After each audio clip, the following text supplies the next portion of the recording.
The evening sun sank below the horizon of San Francisco, turning the sky golden and purple. Daniel Carter stood at the panoramic window of his apartment, watching the lights of the city gradually come on. At the age of 42, he had achieved everything he once dreamed of: a successful technology startup, luxury apartments, and a wife, Emma, whose smile once filled his life with light.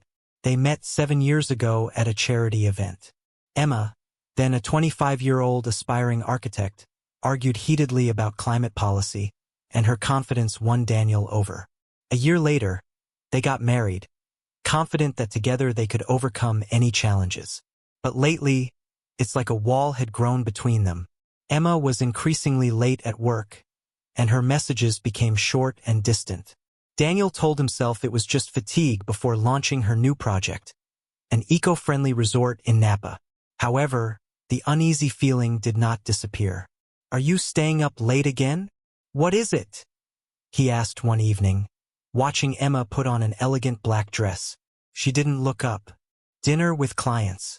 Marcus thinks I should impress the investors." Daniel nodded, though his inner unease only increased. That night he couldn't sleep for a long time. His thoughts were racing, but he decided not to jump to conclusions. The next day, during a meeting, his phone vibrated. A message from an old friend. "Ryan, we need to talk. It's urgent." They met in a small bar near the waterfront. Ryan looked tense. "What happened?" Daniel asked, sitting down across from her. Ryan paused, twirling the whiskey glass in his hands. "I saw Emma yesterday. She was with Marcus at the Silver Vine Hotel." Daniel's heart sank. "Are you sure?" Ryan nodded. "I just thought you should know." Daniel didn't say anything. Emotions were fighting inside him: doubt, anger, fear. Late in the evening, when Emma returned home, he smelled cigar smoke on her clothes. Lying in the dark, he tried to find an explanation, but doubts wouldn't let him rest. A few days passed. The following Friday, Emma said again that she had a business meeting. Daniel decided to make sure for himself. He followed her in his car and saw her enter the hotel. Daniel took a deep breath, feeling the tension tightening in his chest. There were no more questions. He was going to meet with Emma to demand answers. Instead, he chose a darker path, one dictated by rage and a thirst for justice. The hotel was in semi-darkness. The shadows from the chandeliers swayed, eavesdropping on the whispers of the guests. The receptionist escorted him upstairs, her heels tapping a steady rhythm on the marble floor. A woman was waiting outside the door at number 15, her silhouette softly outlined against the candles. Alina turned around, her smile fading. "Daniel." He froze. She wasn't a stranger. She was Emma's sister. The air in the room became viscous, saturated with the scent of vanilla candles and approaching fear.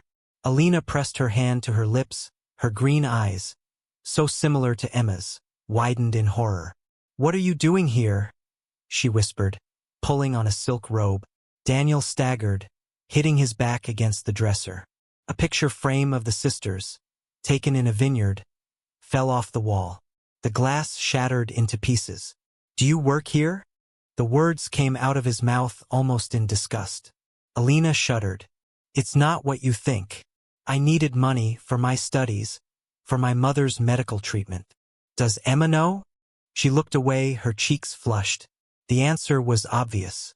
"I found out a month ago," Alina confessed in a barely audible voice, "and she threatened to tell everyone if I didn't keep quiet." "About them?"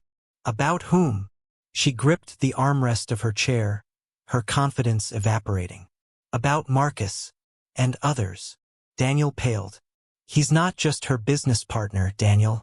He's holding her hostage. The resort they're building is a cover. Other people's money passes through it. When Emma tried to log out of the game, he threatened to post the photos." Daniel clenched his fists, desperately trying to collect his thoughts. Everything was falling into place now. Her late-night meetings, her evasive answers, the way Marcus's name came up in every conversation. She didn't choose this path. She was forced. Without answering, he turned around and left. Alina's worried voice could be heard behind him, but he was already dialing Ryan's number. I need everything you have on Marcus clean. Urgently. By morning, his office was full of documents, bank statements, offshore accounts, encrypted emails obtained by Ryan. Marcus's empire turned out to be a house of cards, based on fear and manipulation. And Emma, his beloved, Emma was just a bargaining chip. The door creaked. She was standing in the doorway. Her shirt was rumpled, and her eyes were red from crying. Daniel, what's it? He didn't look up. I know about Marcus. And about your sister. She froze. I can explain. Explain. He slammed down on the table. The papers scattered. You let him ruin Alina's life. You lied to me for months. Emma covered her face with her hands. Her shoulders trembled. I was trying to protect her. He said he would destroy us both if I spoke. And you were so far away, Daniel. I was afraid of losing you too. Something in her voice made him clench his fists. She wasn't the cocky woman who had gone out into the night the last time. In front of him stood a frightened, exhausted Emma who had nowhere else to run. They talked until dawn.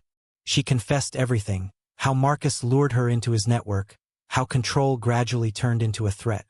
One night she saw Alina's name on the hotel guest list. I thought if I just played along, I could fix everything, she whispered. But every step only made the situation worse.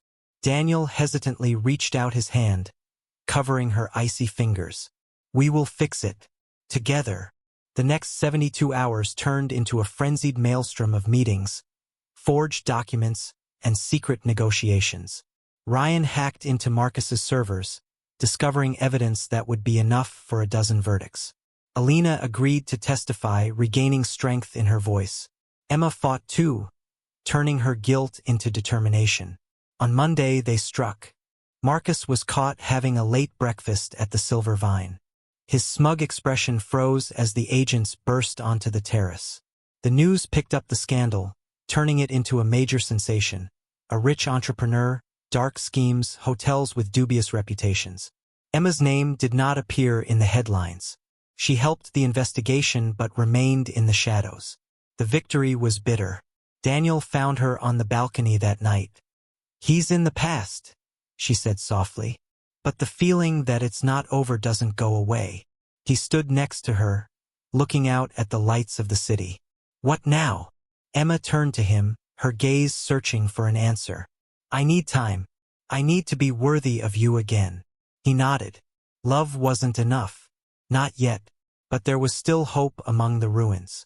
The epilogue. 3 months later, Daniel sold the penthouse. Emma moved into a loft next to a new office, the walls of which were covered with drawings of honest projects. Sometimes they met for coffee.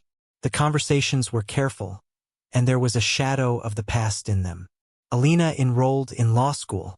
Her laughter sounded lighter now, more freely. One day, while sorting through the boxes, Daniel came across an old sketch, the tree with their initials hidden in its branches.